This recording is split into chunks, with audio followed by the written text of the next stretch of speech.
गुरुर्ब्रह्मा गुरुर्विष्णु गुरुदेवो महेश्वर गुरुर्साक्षात् परब्रह्म तस्मै श्री गुरुवे नमः। भक्तजनों, मेरा नाम ब्रजभूषण आर उपाध्याय, ज्योतिषाचार्य, यज्ञाचार्य, वास्तुशास्त्र विशेषज्ञ। भक्तजनों, आज के वीडियो का नाम है सुखदेव मुनि का जन्म कैसे हुआ। भगवान शिव जी समाधिस्थ थे। जब उनकी समाधि खुली, माता पार्वती प्रणाम करती हैं और कहती हैं, प्रभु मुझे अमर कथा सुनने की इच्छा है। शिव जी कहते हैं, पार्वती अमर कथा बड़ा गोपनीय है, सबको नहीं सुनाना चाहिए। आपकी श्रद्धा भक्ति जिज्ञासा देखकर मैं अमर कथा सुनाने जा रहा हूँ, लेकिन बीच में सोना नहीं, हूँ करते रहना, तब मैं कथा सुनाएंगे। और थोड़ी दूर पर एक शुक भी बैठा था, शिव पार्वती की बातें सुन रहा था। थोड़ी अमर कथा सुनने के बाद माता पार्वती सो गई। बीच बीच में हूँ करती रही पार्वती माता। शिव जी सोचते हैं पार्वती कथा सुन रही है। तो पार्वती के सोने के बाद वो सुख भी उन्हीं की आवाज में हूँ करने लगा। पूरी अमर कथा समाप्त होने के बाद शिव जी तो समाधिस्थ होकर कथा सुना रहे थे। माता पार्वती सो गई थी। कथा समाप्त होने के बाद शिव जी ने देखा पार्वती तो सो गई, तो ये पूरी कथा कौन सुना। देखते हैं तो कोई नहीं था। थोड़ी दूर पर देखते हैं शुक था। बोले ये शुक ने चोरी से अमर कथा सुन लिया। शिवजी त्रिशूल लेकर उस शुक के पीछे भागे। शुक तो अमर कथा सुन लिया था, वो तो अमर हो गया था, फिर भी शिवजी उसके पीछे भागे। वो अपनी ताकत लगाकर उड़ रहा था, शिवजी उसके पीछे भाग रहे थे। भगवान वेद व्यास की पत्नी माता आरुणी भगवान सूर्य को अर्घ दे रही थी। ओम आदित्याय विद्महे भास्कराय धीमहि तन्नो भानु प्रचोदयात्, ऐसा 3 बार बोल करके सूर्य को अर्घ दे रही थी। और मंत्र बोलते समय मुख खुला रहता है। वो शुक जो है सूक्ष्म रूप से माता आरुणी के गर्भ में प्रवेश कर गए। शिवजी वापस चले आए और वो शुक जो है माता आरुणी के गर्भ में 12 वर्ष तक थे। उनका आकार तो सिर्फ 9 महीने के बच्चे जैसा था, क्योंकि अमर कथा सुनने के कारण वो संकल्प बल से सिर्फ 9 महीने के बालक थे, लेकिन उनकी आयु 12 साल हो गया था। भगवान वेद व्यास बार बार प्रार्थना करते हैं, पुत्र बाहर आ जाओ, अपनी माता को कष्ट मत दो। फिर भी अंदर से सुख बोलते हैं नहीं। तो भगवान व्यास जी भगवान नारायण के पास जाते हैं, कहते हैं, भगवान मेरा पुत्र 12 साल से माता के गर्भ में है और बाहर आना ही नहीं चाहता, आप कृपा करो। भगवान नारायण आते हैं, कहते हैं, पुत्र तुम बाहर आना क्यों नहीं चाहते। अंदर से शुक मुनि बोलते हैं कि मुझे आपकी माया से भय लगता है, इसलिए मैं बाहर नहीं आना चाहता। भगवान नारायण ने वचन दिया, पुत्र मेरी माया आपको छू नहीं सकेगी, मैं वरदान देता हूँ। फिर सुखदेव मुनि माँ के गर्भ से बाहर आए। ऐसा वरदान आज तक किसी को नहीं मिला। सनक सनंतन सनत कुमार ब्रह्मा जी की तपस्या किए, ब्रह्मा जी प्रकट हुए, बोलते हैं वरदान मांगो।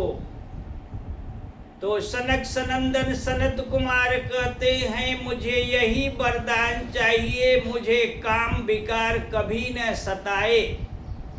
ब्रह्मा जी बोलते हैं कामदेव तो मुझे भी नहीं छोड़ा, तो ऐसा वरदान मैं कैसे दे सकता हूँ। बोले मुझे ऐसा ही वरदान चाहिए, आप कोई उपाय ढूंढिए। ब्रह्मा जी कहते हैं आप तीनों 5 वर्ष के बालक जैसा रहोगे और आपकी आयु लाखों वर्ष हो जाएगी, फिर भी आप ऐसा ही रहोगे, फिर मैं वरदान दे सकता हूँ। तो ब्रह्मा जी ने वरदान दिया, सनक सनंतन सनत कुमार को काम विकार नहीं सताएगा। और भगवान की माया में आकर ये तीनों ऋषियों ने जय विजय को श्राप दे दिया। भगवान की माया में आकर जाओ, 3 बार मुझे पेट से रोका तो तीनों 3 बार राक्षस हो जाओ। तो सनक सनंतर सनत कुमार के ऊपर भी भगवान की माया का प्रभाव लगा और भगवान वेद व्यास ने श्रीमद् भागवत महापुराण सुखदेव मुनि को सुनाया। सुखदेव मुनि व्यास जी को पिता मानते हैं, गुरु नहीं मानते। पिता ब्रह्म ज्ञानी है तो शिष्य जब तक पिता को गुरु रूप में पूजन नहीं करेगा, गुरु रूप में स्वीकार नहीं करेगा, तो गुरु का ज्ञान उसे पचेगा नहीं। नानक जी भी ब्रह्म ज्ञानी थे, उनके दोनों पुत्रों को आत्मज्ञान नहीं हुआ। नानक जी के जो अंगत सेवक थे उन्हीं को आत्मज्ञान हुआ और नानक के बाद वही गद्दी पर बैठे। ऐसे कई ब्रह्मज्ञानी संतों को मैं जानता हूँ जिनके बच्चे ब्रह्मज्ञानी पिता को पिता ही माना, गुरु नहीं माना और उनका ज्ञान उन्हें नहीं पचा। फिर व्यास जी कहते हैं राजा जनक के पास जाओ, वही आपको आप आत्मज्ञान का उपदेश देंगे।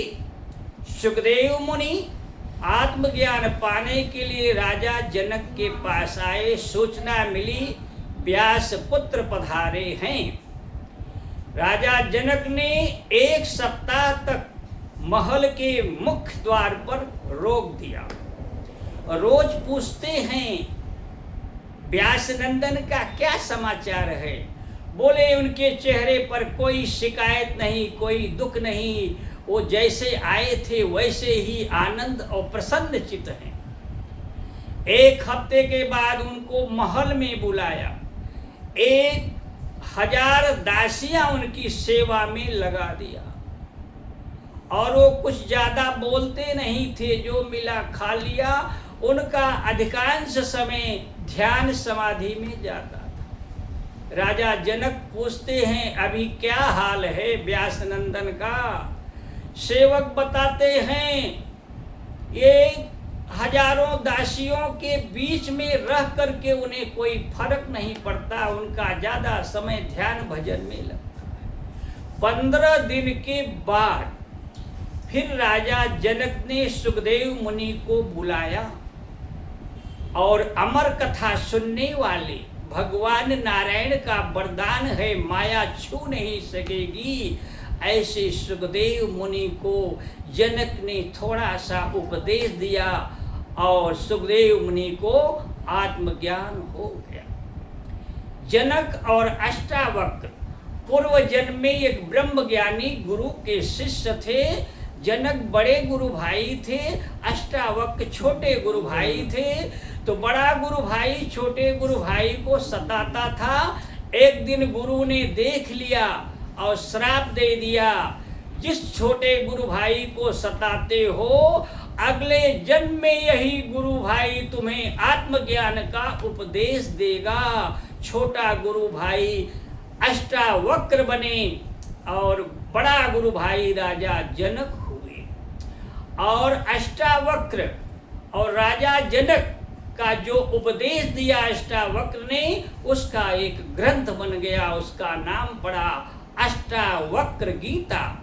जिसे परमात्मा की प्राप्ति शीघ्र चाहिए वो अष्टावक्र गीता पढ़े, उसे जल्दी ही परमात्मा की प्राप्ति हो जाएगी। जय श्री राम।